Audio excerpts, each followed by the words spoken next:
Okay, bonjour tout le monde. Hello everybody. So my name is Pierre Dinand. I have been designing bottles for over 50 years. And I came in this business by pure accident because I was an architect originally. And funny enough, a lot of architects changed into fashion. For instance, Roberto Capucci originally studied architecture. Also, Giorgio Armani studied architecture. Calvin Klein studied architecture. Another one, which was living Via della Spiga, who died a few years ago, was an architect also. And I had no job in architecture, so I decided to move into advertising agency. The advertising agency I was working for had for clients cognac, whiskey, luxury goods, and fragrance. So I started to work for cognac Hennessy, champagne Mouette, champagne Gosset, and parfum Marcel Rochas. The president of the company was a beautiful woman, Hélène Rochas, and one day she asked me, as you studied architecture, maybe you could design a bottle. And suddenly I was back into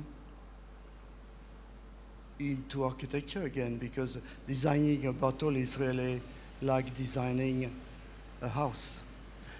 So unfortunately my pictures are not chronically, they are alphabetic. So I will go through the pictures and have a few words. For instance, Amarige was designed in 1992 for Hubert de Givenchy. The idea was a piece of a dress of his fashion, which was difficult to realize. One of the first time we used a material called surline. It was a big success, still on the market. So, yeah, this is better. How does it work? Yes. This was the first perfume for Giorgio Armani. I remember the meeting we had in Milano. I was supposed to see him for 15 minutes. He was very busy. But we started to speak about what were my studies. I said architecture, and me too. And we exchanged ideas, and his passion was the Italian architect Palladio. So we decided to try to imitate the Palladio temple, and behind the bottle you have the shadow of La Rotonda, one of the most beautiful architecture of Palladio. The bottle has been discontinued later on, but we also did the men's line, which is still on the market. This was an incredible artwork for Azzaro, because the bottle is suspended by a ring of acetate, normally impossible to realize, but we were able to achieve it because the difference of thickness in plastic between the top and the base makes it very difficult to achieve. You know, once you do a design, the big problem is to achieve it with quality of the glass, quality of the metal, quality of the plastic, and that can make the big difference. So make sure when you do a bottle to do it with quality. Azzaro men's line. This was produced in Italy by the Rocco Bormioli factory in yellow glass. Yellow glass is very different from normal glass because it needs some, not so much sodium, which sodium has a tendency to clear the glass. So that's what we call a reduced glass, used, for instance, for beer bottles. So in fact, like it was a beer bottle glass company, the price of the glass was much less expensive, and they had a very good deal. It's still on the market, and after 30 years. This was quite an experience, Borsalino. We had to visit the factory in Alessandria. Now I think it doesn't exist anymore. Mario, no? It was a huge factory which were producing the very famous Borsalino. Where at one point there were 3,000 workers making hats, and when I visited the plant there was only 30 people producing the hats for the Pope. Calandre by Paco Rabanne, 1968. First time that we used metal around a glass bottle. But in fact, it's not metal, it's plated ABS. We were able to, have a plastic become metallized by galvanoplasty, which is a very unusual procedure. This was inspired by the front of a Rolls-Royce. And the front of a car, a grill, in French is called a calandre. I don't know how you say in Italian. The same word? Ah. So that becomes the name of the fragrance. Calandre by Paco Rabanne. Casbah was a perfume for Avon. When we did opium, we had so many demands from all over the world. Avon called me in New York and said we need 5 new designs, and that was one of them. Still on the market. Eau dynamisante for Clarins. This was produced in red glass at Saint-Gobain des Jonquières factory, but red glass needs heavy metal. So at the time it was still allowed, now it's forbidden. Now the glass has to be colored by lacquer. We cannot use red glass anymore for protection of the environment. Dolce & Gabbana. We started by doing the women's line, which originally had a red cap, and then we moved the red into blue, the famous light blue. And after that we did a men's line, Dolce & Gabbana. I must say it was quite an experience to work with these young fashion designers, very talented, and now very, very successful worldwide. Eau Sauvage for Christian Dior, 1966. That's nearly, 47 years ago. Still on the market, didn't change. The glass was made by Des Jonquières, later on by Saint-Gobain. And that's the first time that a client told me I was too cheap.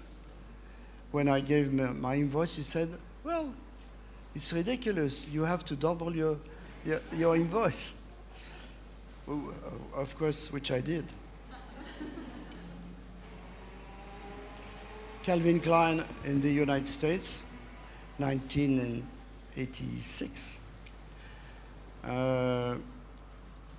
We had started with Obsession, which I will show later. Calvin Klein was going to get married. He was getting married to his assistant, Kelly, and he wanted the perfume to look like a wedding gift. So we went at Tiffany, because when you get married, you have to buy a blue box. That's an expression in the US. You say, did he give you the blue box? That means he gave you a wedding ring. And at Tiffany, all the wedding presents were crystal and silver. So that gave us the idea of crystal and silver. And he did something a little religious. So you think about a cross. So the top of the stopper means a cross. And unfortunately, the year after, they got divorced. But we didn't do a fragrance about the divorce. Eternity, but we made a men's line. Eternity for Calvin Klein, also a huge success. Very heavy glass done by Pochet de Courval. So always after opium, I had a demand from Brazil, a huge company in Sao Paulo called Natura. So I went there and they asked me to design this bottle for, the first order was 2 million bottles. It's not a niche perfume, still on the market.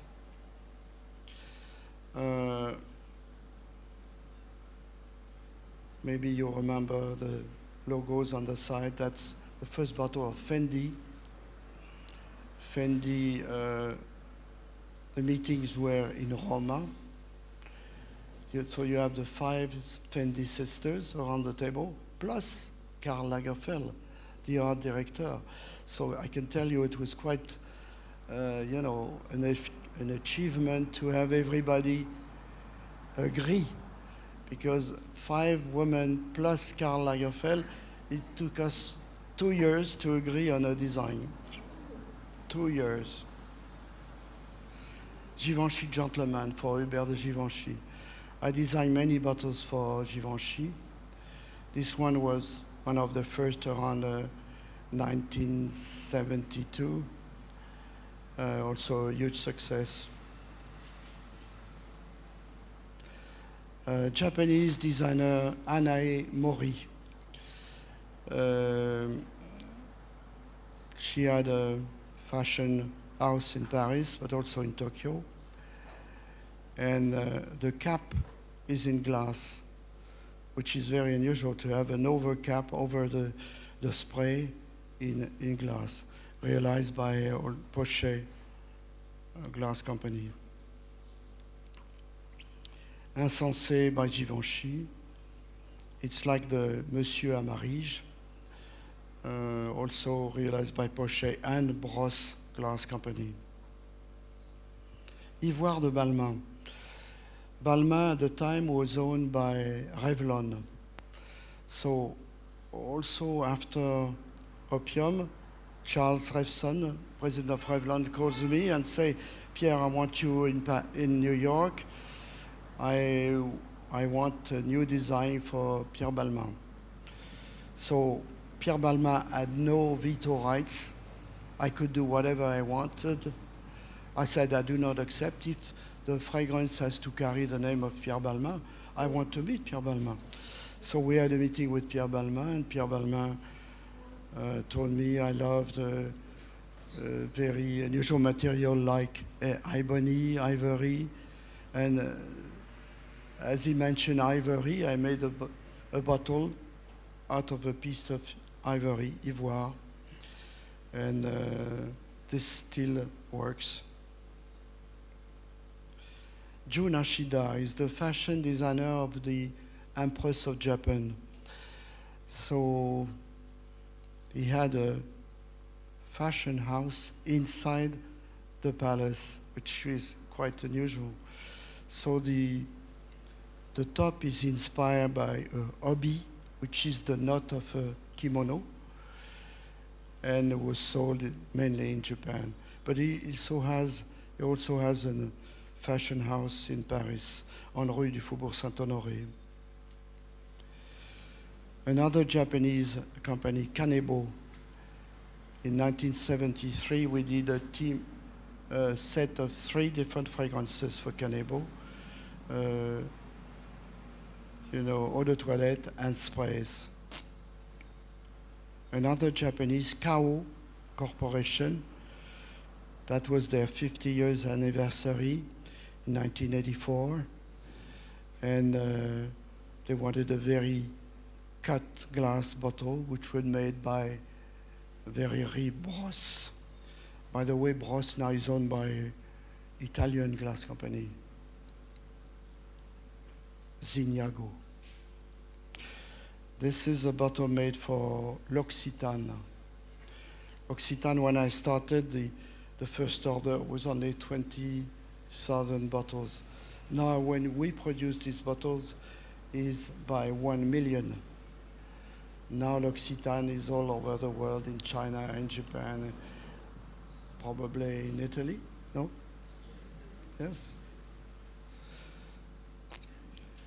So this was a bottle made for Leonard.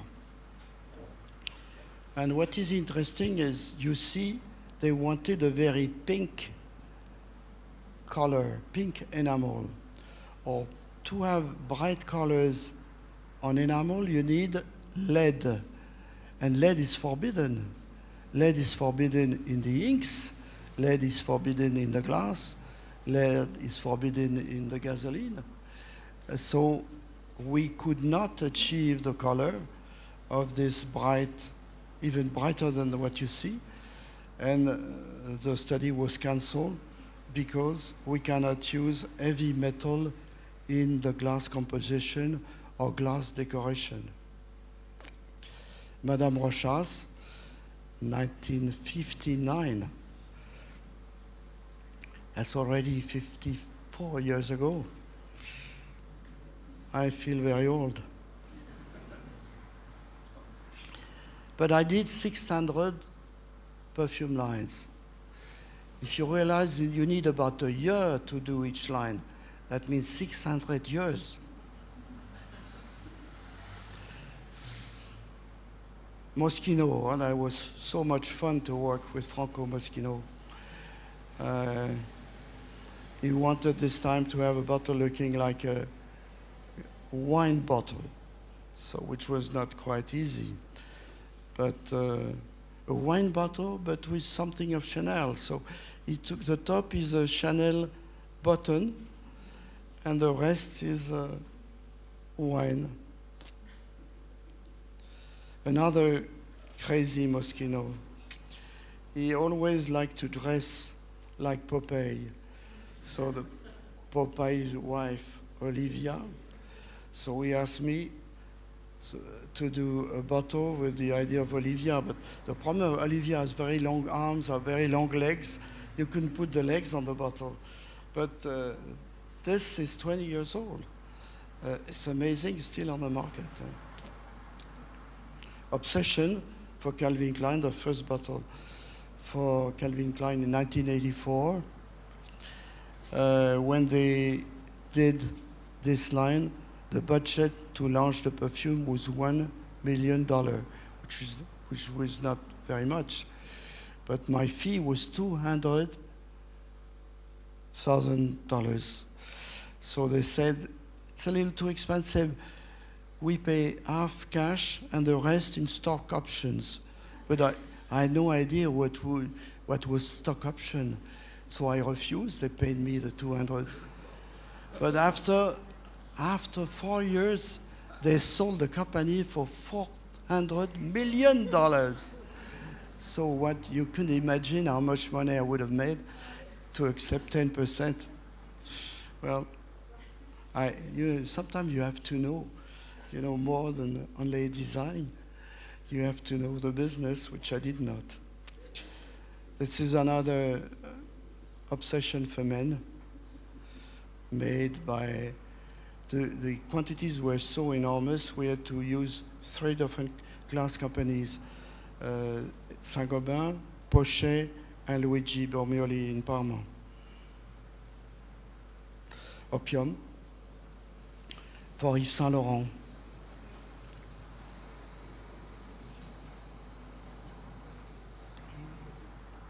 (1977). So that's already 36 years ago. When we started this, Saint Laurent was living in Marrakech, in his house in the gardens of Majorelle. So I received, it was not email at the time, it was telex. I received a telex from Pierre Berger asking me to come to Marrakech, telling me Yves has a new idea for a perfume. So I took the plane. He was waiting for me at the airport with his old Peugeot. And we started to discuss, and he told me, I want a perfume inspired by drug. Do you take LSD? No. Do you take heroin? No. Do you take cocaine? No. So he said, well, take a big, un coup sur la tête, a big be hit on your head. I said, well, I don't want to do that. So push your fingers on your eyeballs, and then you will see a lot of lights. And I asked him, what do you see? I see red and purple. So that was the brief, You take drug and you see 36 chandelles, many. So we did this bottle inspired by a Japanese Inro. And when I came back after two weeks, he told me, this is it. It's like a Japanese Inro when the samurai put their salt, their spice, and their opium pills. We're going to.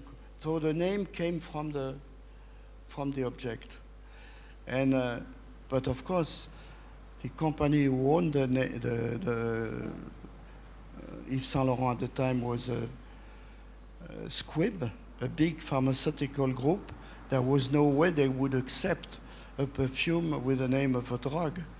So they said, do it in France, eventually in New York, but we will never introduce it in the United States. But at the same time, I was working for Bloomingdale in New York, doing their shopping bags, the brown bag every Christmas. And the president of Bloomingdale's were coming every 6 months for the fashion shows, Fashion Week in Paris.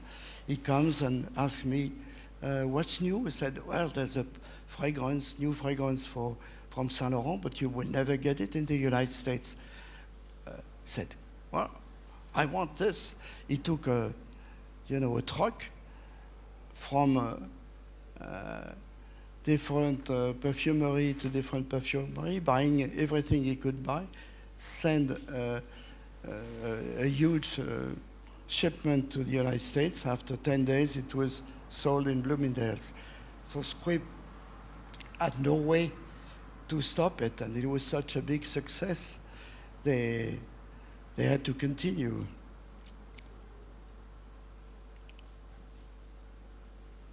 Pacoraman for Men, 1973.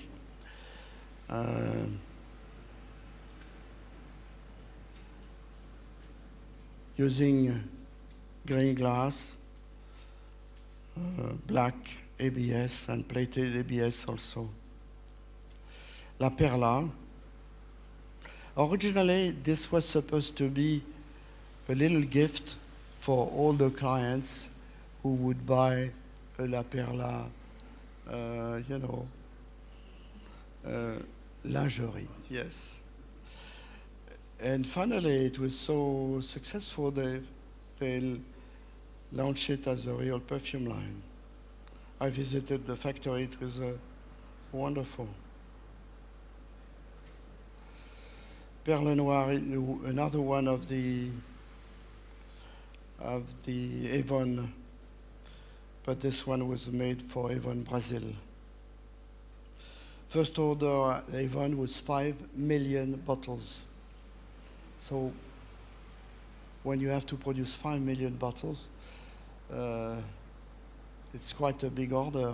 So once again there we had to produce the glass with 3 different glass companies. So that's quite also interesting experience working with Mrs. Estée Lauder. She was very tough, very demanding, and she was upset after me because I had designed Opium. Opium was a copy of a perfume used you. But I was not responsible for the fragrance. I just designed the bottle. So she did a copy of Opium with Cinnabar, the same color, red color, the same black tassel. So John Lees was from the beauty fashion magazine called the story the War of the Tassel, la guerre des pompons, the War of the Tassel. This bottle is still on the market. It changed color every year. This was the men's line for pleasure. Rive Gauche was one of the first fragrances I did for Yves Saint Laurent, 1969, just after Calandre. But this was normally for the United States. They didn't want glass. So all the bottles are in aluminum, and there's no glass bottle in the line. Shu Imura was a Japanese makeup artist. I first met him in Tokyo, and after a little while, he sold his company to L'Oréal. Tiffany, a big, how would you say, jewelry company in New York. I worked with a few jewelry companies worldwide, Van Cleef and Arpels in Paris, Cartier, Pomellato in Italy. And Tiffany was very difficult because they had their own staff of creators. Attenzione, si è smarrito un portafoglio Burberry marrone. Chi lo trovasse è pregato di portarlo alla reception. Grazie. Attention please. A visitor has lost her wallet. It is brown and marked Burberry. Whoever finds it has to take it to the reception. Thanks. Oh. Yeah. So Tiffany was produced by Chanel in the US. I never worked for Chanel in France. I never designed anything for Chanel. The Chanel bottle was designed before I was born. But at least I work with the Chanel team in New York to realize, the glass, the metal parts, which was quite an interesting experience, I must say. Valentino, that was my first bottle in Italy. Same years as I was designing with Roberto Capucci. Fortunately, they had two ateliers were in the same street, little street over the Plaza de España. It was very convenient. I had some other clients in Roma, Valentino, Fendi, Capucci, also another designer, not very well known, Lancetti. Does that mean anything? Pino Lancetti? But I don't have the picture anymore. Sometimes I lose my archives. This is one of the jewelry company we work for, Van Cleef and Arpels, in black glass. The problem of black glass is that you do not see the defect. If there's something wrong in the corners of the glass, you didn't see it. So that's a major problem for testing, for choosing the defect of the glass. Still produced in black glass. I would prefer to do it in clear glass and then lacquer in black. Xerius. This is not black. This is a kind of dark blue with what they call a lustre. It's an enamel that gives the metallic effect like a gunmetal. Very, very interesting process. Esxence, we did the men's and also the women. Esxence for Paco.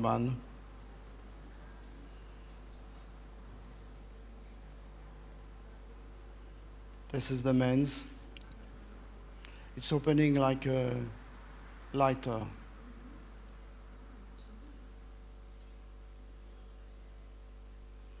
Isatis for Hubert de Givenchy. Then you have a glass stopper.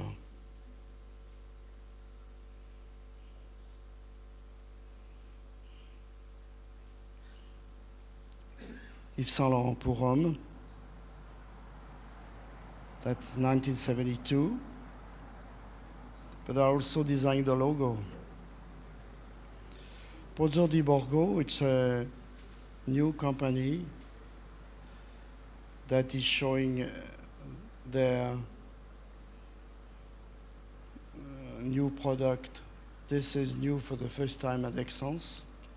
There's another one too, which is called Nila Vermeer. I don't have the picture there. And also a very new one, very exciting, which is motte in the shape of a heart. Sarah Blair is here. And we're showing the picture of a bottle. Where is it? At the...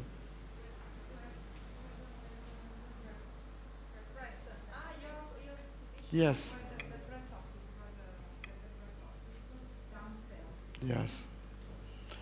So this is it out of, so that was about 50 designs that I show you out of the 600 I did. Now if you have any question. We also did one for Carla Fracci. Do I pronounce it well, Mario? Bonjour, Monsieur Gala, Milano. Oui? Audiovision TV su YouTube. Mi sembra, se non mi è sfuggito, di non aver sentito né Cartier né Cardin. È vero? I didn't understand the question. You don't speak about Cartier and Cardin. Yes, I forgot about Pierre Cardin. I must have forgotten many people.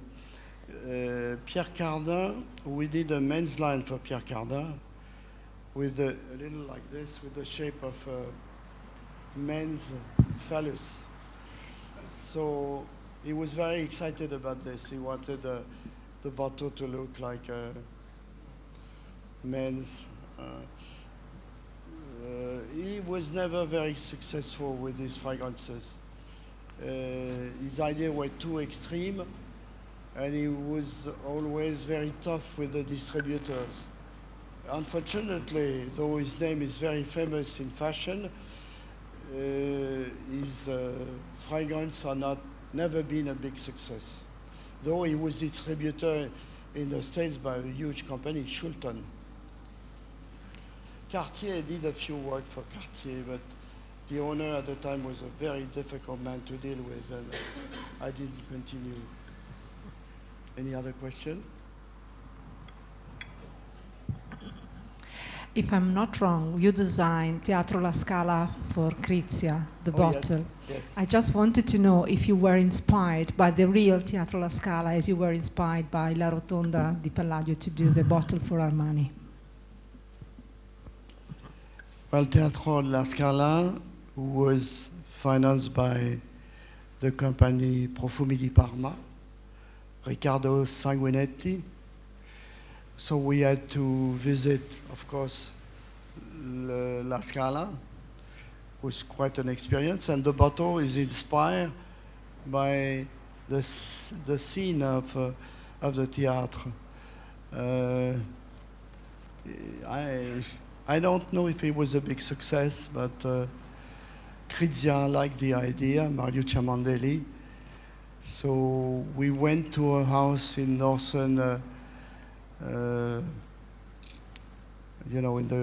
in this big island, to talk to her, and I worked a lot for Crizia anyway. Crizia Uomo, many lines we did for Crizia, yes.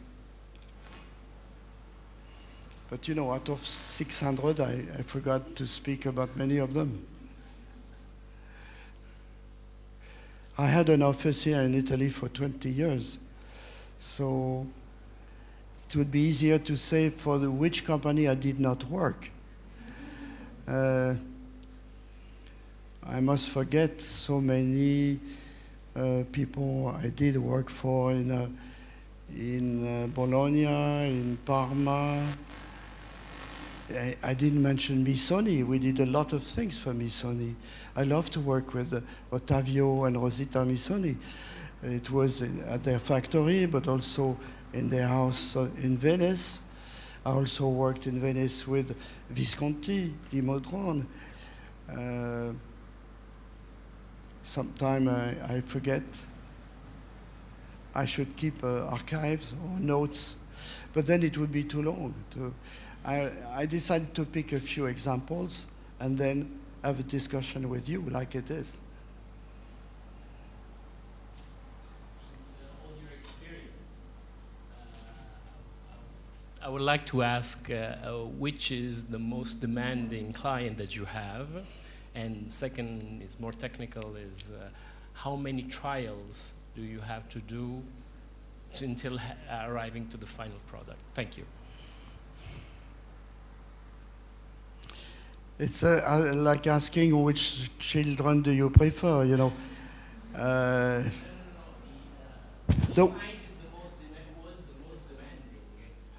I think opium was the most. Opium was the most interesting, the most demanding, the most difficult to realize. Yves Saint Laurent.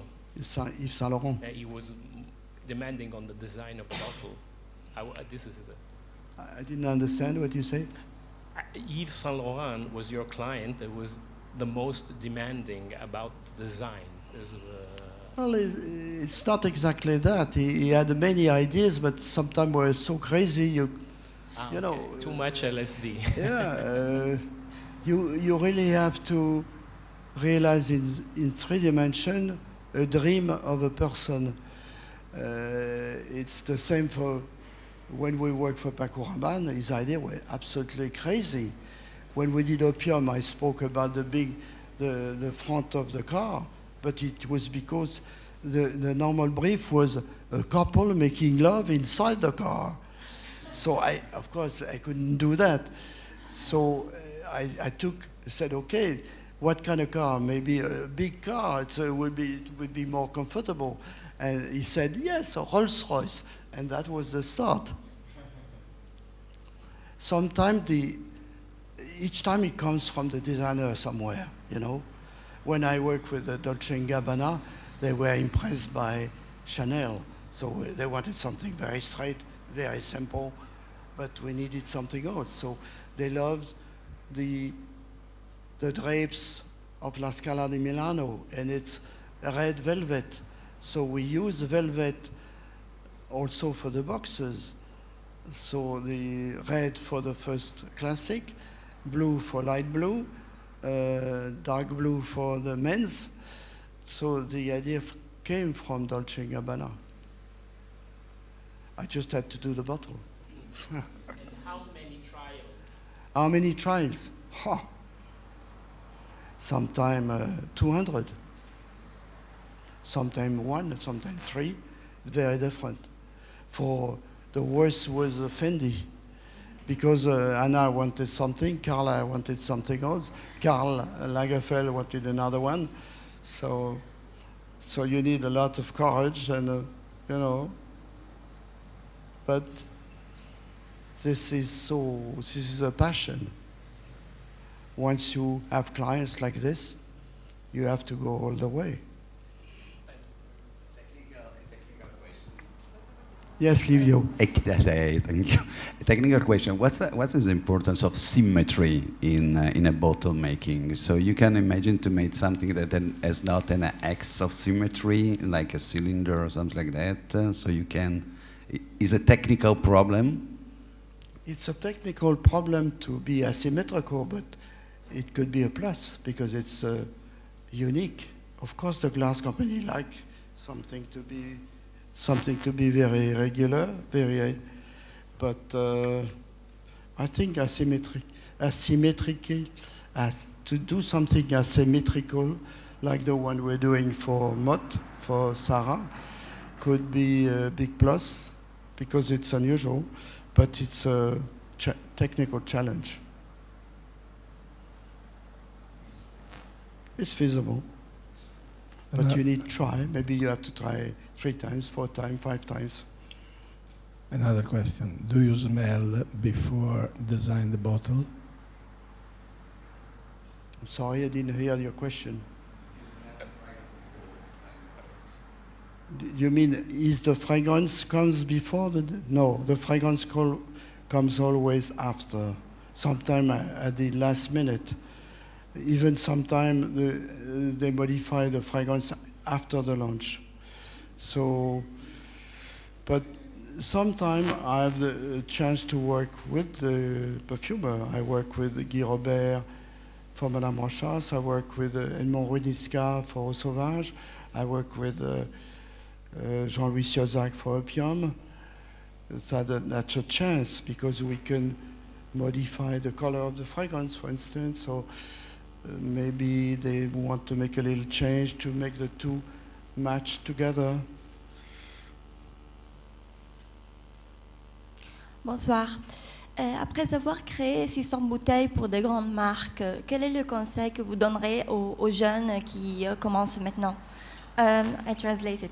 After creating 600 bottles for big brands, which is the advice you would give to youngest people who are going to start now? But you know, some of these 600 started very low, very slow. Paco Rabanne, you know, at the time was owned by the Antonio Puig. It was still under the law where you could not send money or outside Spain. So they started by 5,000 bottles. It was like a niche, but the niche started and got very strong. When you look at Ombre Rose, it started very, very small. And you can start very small, but if you have a good product and a good design and a good name, there's no reason it could be a big success.